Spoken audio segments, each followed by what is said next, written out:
ಗೋಪಿ ಮಕ್ಳು ಬಂದ್ರು ಅನ್ಸುತ್ತೆ, ಲಗೇಜ್ ತಗೋಬಾ.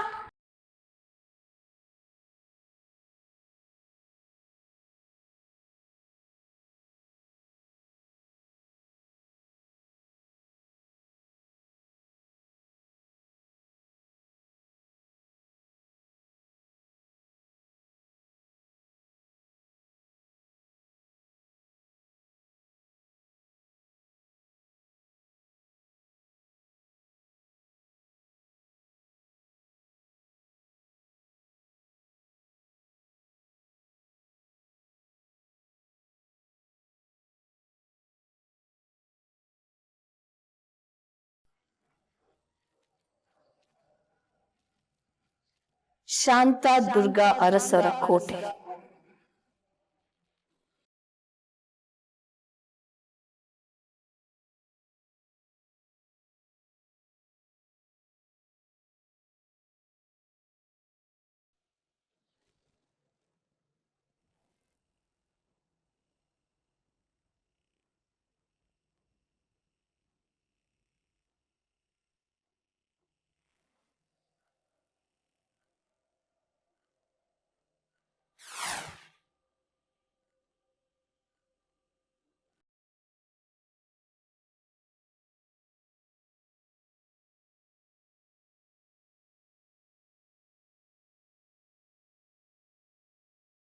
ನೀನೇನ್ ಮಾಡ್ತಿದ್ಯಾ ಇಲ್ಲಿ?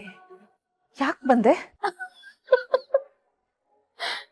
ಇಷ್ಟು ವರ್ಷ ಆದ್ಮೇಲೆ ನಾದ್ನಿ ಮನೆಗ್ ಬರ್ತಾ ಇದ್ದಾಳೆ.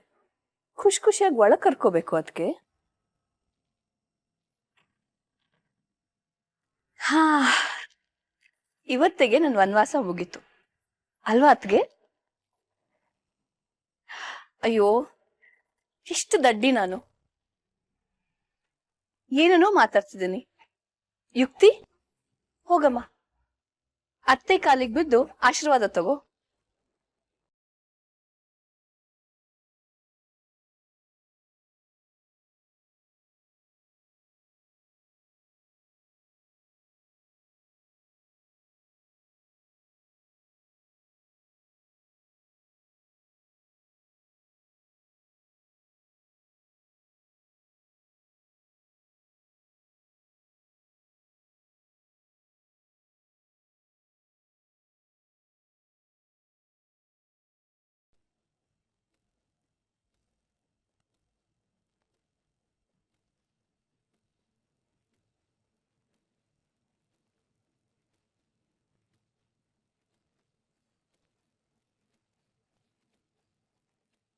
ಏ ಬಾಯ್ಲಿ, ಯುಕ್ತಿಗೆ ಅವಳ ರೂಮ್ ತೋರ್ಸು. ಲಗೇಜ್ ತಗೋ.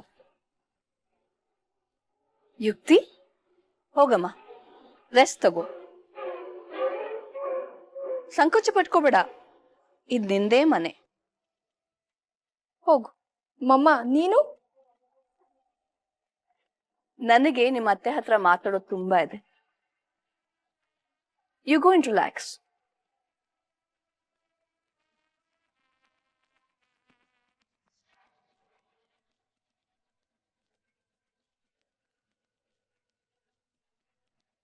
ಇನ್ನೊಂದು ವಿಷಯ, ಈ ಮುಖ, ಹೆಸರು, ವಾಯ್ಸು 3 ನೆನ್ಪಿಟ್ಕೊ. ಯಾಕೆಂದ್ರೆ ಅರಸು ಮನೆ ಹೊಸ ಯಜಮಾನಿ.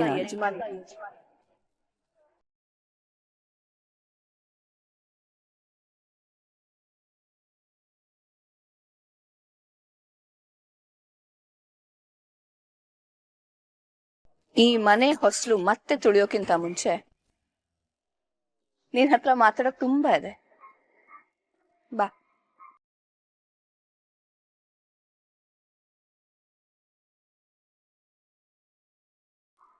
ಡಾಕ್ಟರ್, ಅವರನ್ನ ನಾವು ಮೊದಲು ನೋಡಿದ್ದು ರುದ್ರಶಿಲೆ ಜಾತ್ರೆನಲ್ಲಿ. ಅಲ್ಲಿ ನಾಟಕ ನಡೀತಾ ಇತ್ತು. ಅದರಲ್ಲಿ ಅವರು ಗಂಧರ್ವ ಕನ್ಯೆ ರೋಲ್ ಮಾಡಿದ್ರು ಅನ್ಸುತ್ತೆ.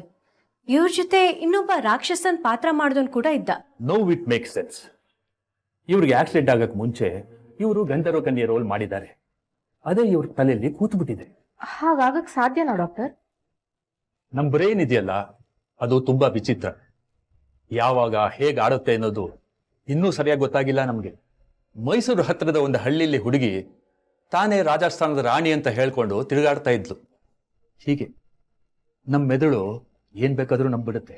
ಡಾಕ್ಟರ್, ಅವ್ರು ಹುಷಾರಾಗ್ತಾರೆ ಅಲ್ವಾ? ಆ ಪ್ರಶ್ನೆಗೆ ಈಗಲೇ ಉತ್ತರ ಹೇಳೋದು ಕಷ್ಟ ಅಮ್ಮ. ಅವಳನ್ನ ಇಲ್ಲೇ ಬಿಟ್ಟು ಹೋಗಿ, ನಾವು ಟ್ರೀಟ್ಮೆಂಟ್ನ ಮುಂದುವರಿಸ್ತೇವೆ. ಅವರು ಗಂಧರ್ವ ಕನ್ಯೆ ಅಂತ ನಂಬಿಟ್ಟಿದ್ದಾರೆ. ಅವ್ರಿಗೆ ಬೇರೆ ಏನು ಹೇಳಿದ್ರು ಆಘಾತ ಆಗತ್ತೆ. ಅಂದಾಗೆ ಅವ್ರ ಮನೆಯವ್ರು ಯಾರು ಗೊತ್ತಿಲ್ಲ ಅಂದ್ರೆ ಅಲ್ವಾ? ಹೌದು ಡಾಕ್ಟರ್, ಅವರು ರಸ್ತೆ ಮಧ್ಯೆ ಸಿಕ್ಕಿದ್ರು. ಅವ್ರ ಹತ್ರ ಪರ್ಸು, ಐಡೆಂಟಿ ಕಾರ್ಡ್ ಏನೂ ಇರಲಿಲ್ಲ. ಹಾಗಾದ್ರೆ ತುಂಬಾ ದಿನ ಆಸ್ಪತ್ರೆಯಲ್ಲಿ ಇಟ್ಕೊಳ್ಳೋದು ಕಷ್ಟ. ಮಹಿಳಾ ಮಕ್ಕಳ ಸಹಾಯವಾಣಿಗೆ ವಿಷಯ ತಿಳಿಸ್ತೀವಿ, ಅವ್ರು ಬಂದು ಕರ್ಕೊಂಡು ಹೋಗ್ತಾರೆ. ಎಲ್ಲಿ ಕರ್ಕೊಂಡು ಹೋಗ್ತಾರೆ? ಇಂಥ ಮಾನಸಿಕ ರೋಗಿಗಳಿಗೆ ಟ್ರೀಟ್ಮೆಂಟ್ ಕೊಡಬೇಕು ಅಂತಾನೆ ಸೆಂಟರ್ಸ್ಗಳಿವೆ, ಅಲ್ಲಿ ಕರ್ಕೊಂಡು ಹೋಗ್ತಾರೆ.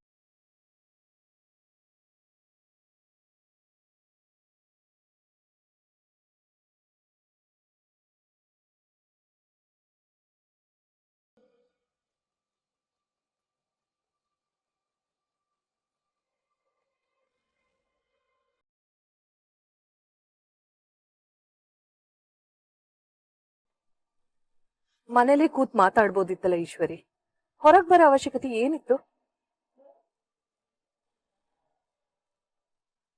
ಪ್ರದ್ಯುಮ್ನಂಗೆ ತುಂಬಾ ಕನಸುಗಳಿದೆ ಈಶ್ವರಿ.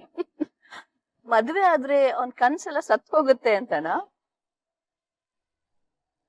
ಪ್ರದ್ಯುಮ್ನಂಗ್ ಮಾತ್ರ ಕನ್ಸಿದೆ, ಯುಕ್ತಿಗಿಲ್ಲ. ಪಾಪ ಹೂ ಅದ್ಕೆ ಅವಳು ತುಳಿಬೇಡಿ. ಮೊದ್ಲು ನೀನ್ ಗಾಡಿ ನಿಲ್ಸು ಈಶ್ವರಿ. ಯಾಕದ್ಕೆ? ಏನಾಯ್ತು? ಗಾಡಿ ನಿಲ್ಸು ಈಶ್ವರಿ. ಇನ್ಮೇಲೆ ನೀನ್ ಬ್ಲಾಕ್ ಮೇಲ್ ಎಲ್ಲ ನಡೆಯಲ್ಲ. ಮನೇಲಿ ನಿನ್ ಬಗ್ಗೆ ಎಲ್ಲ ನಾನು ಹೇಳ್ಬಿಡ್ತೀನಿ.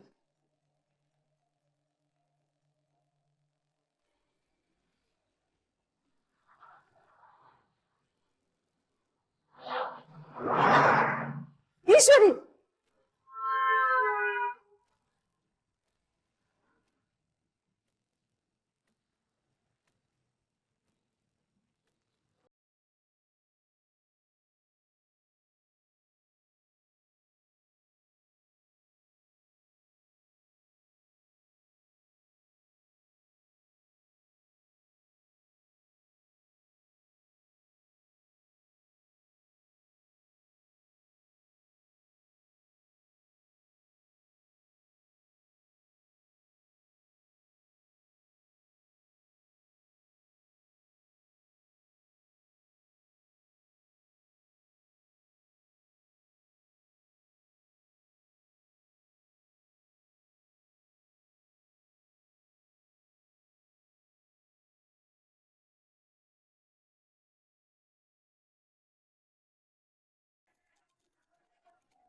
ಗಂಧರ್ವ ಲೋಕದಲ್ಲಿ ಪತಂಗಗಳು ಭರವಸೆಯ ಸಂಕೇತ.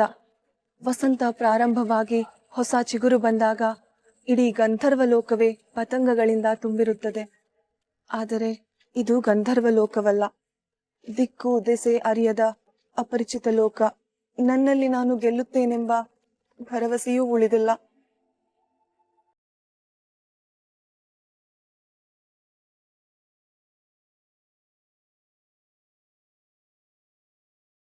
ಪತಂಗಗಳೇ, ಏನಿದೆ ನಿಮ್ಮ ಮನಸ್ಸಲ್ಲಿ? ಏನನ್ನು ಹೇಳಲು ಬಯಸುತ್ತಿರುವಿರಿ?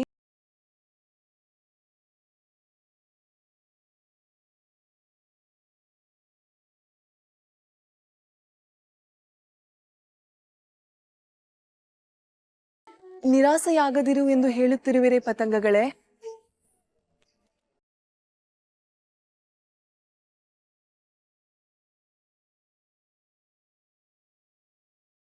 ಇಲ್ಲ, ನಾನು ಭರವಸೆಯನ್ನು ಕಳೆದುಕೊಳ್ಳುವುದಿಲ್ಲ.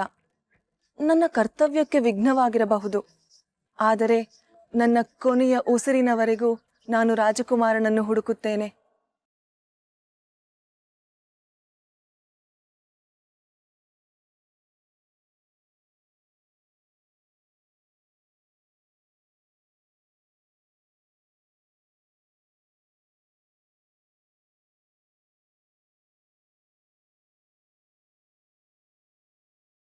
ನಿಮ್ಮನ್ನ ಇಲ್ಲೇ ಬಿಟ್ಟು ಹೋಗೋಕ್ಕೆ ಮನ್ಸೊಪ್ತಾ ಇಲ್ಲ. ನೀವು ನಮ್ಮ ಜೊತೆ ನಮ್ಮ ಮನೆಗೆ ಬರ್ತಾ ಇದ್ದೀರಾ?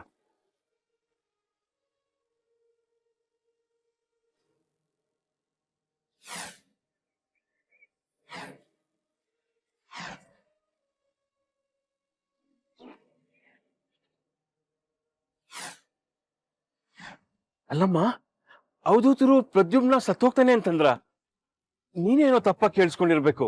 ಇಲ್ಲ ಇಂದ್ರ, ಮೊದಲನೇದಾಗಿ ಅವ್ರು ಯಾವ್ದನ್ನು ನೇರವಾಗಿ ಮಾತಾಡ್ಲಿಲ್ಲ, ಎಲ್ಲ ಒಗಟು. ನೋಡಿದ್ಯಾ, ನೀನೇ ಒಗ್ಟು ಅಂತಿದ್ಯಾ, ಬೇರೆ ಏನೋ ಅರ್ಥ ಇರ್ಬೇಕು. ಇನ್ ಹೇಗೋ ಅರ್ಥ ಮಾಡಿಸ್ಲಿ ನಾನು? ಪ್ರದ್ಯುಮ್ನ ಭೂಮಿ ಋಣ ಮುಗಿತಾ ಬಂತು, ಅವನ್ ಭೂಮಿ ಬಿಡೋ ಸಮಯ ಬಂತು ಅಂದ್ರೆ ಇನ್ನೇನು ಅರ್ಥ? ಇರು, ಒಂದ್ ನಿಮಿಷ ಬಂದೆ.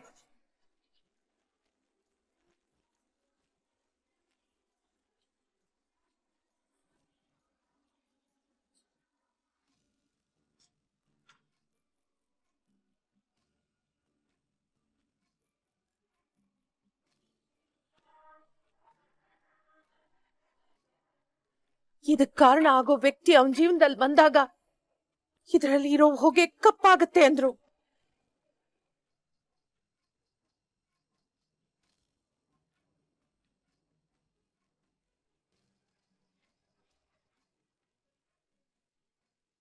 ಅವ್ರು ಹೇಳಿದ್ದಕ್ಕೆ ಬೇರೆ ಏನೋ ಕಾರಣ ಇರ್ಬೇಕು ಬಿಡಮ್ಮ. ಇಲ್ಲ ಇಂದ್ರ, ಆಯ್ತು, ನೀನ್ ಅನ್ಕೊಂಡಿದ್ದೆ ಸರಿ ಆಯ್ತು ಅಂತ ಇಟ್ಕೊಳ್ಳೋಣ. ನೋಡು, ಇದಿನ್ನೂ ಕಪ್ಪಾಗಿಲ್ಲ. ನೀನ್ ಈಗ್ಲೇ ತಲೆ ಕೆಲ್ಸ್ಕೊಡ್ಬೇಕಾಗಿಲ್ಲ. ಇದು ಕಪ್ಪಾದಾಗ ಇದ್ರ ಬಗ್ಗೆ ಯೋಚನೆ ಮಾಡೋಣ, ಆಯ್ತಾ?